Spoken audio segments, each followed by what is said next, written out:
అంటే రేపటి నుండే ఏపీలో ఎన్టీఆర్ పెన్షన్ల తొలగింపు.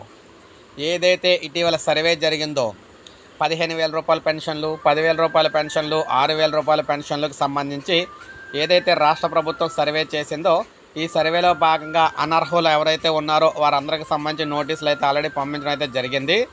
రేపటి నుంచి ఎవరికైతే నోటీసులు అయితే పంపిస్తూ ఉన్నారో వారి అన్నీ కూడా అర్హత లేని వారి అయితే తొలగిస్తున్నామన్నట్టు ప్రభుత్వం అయితే తెలియచేయడం అయితే జరిగిందనమాట. రేపటి నుంచి మొదలైతే అవుతుందని చెప్తున్నారు. రేపటి నుంచి మొదలయ్యి ఆగస్టు 31 లోపు పెన్షన్లకు సంబంధించి అనర్హుల పెన్షన్లన్నీ తొలగిస్తామని, సెప్టెంబర్ 1 నుంచే పెన్షన్లో అనర్హులకు సంబంధించి పెన్షన్లు అయితే ఉండవని చెప్పేసి చెప్తున్నారన్నమాట. ఒకవేళ దివ్యాంగుల పెన్షన్లో 60 సంవత్సరాలు నిండిన వారి వారి నుండి అనర్హులైతే వారికి వృద్ధాప్య పెన్షన్లోకి అయితే మారుస్తామని కూడా చెప్పడం జరిగింది. దాంతోపాటు ఈ అనర్హుల పెన్షన్లో దివ్యాంగుల పెన్షన్లో ఎవరైనా మనకి వితంతువులు ఉంటే వారికి కూడా పెన్షన్లు ఇచ్చేందుకైతే సిద్ధం చేస్తున్నట్టుగా తెలుస్తుందన్నమాట.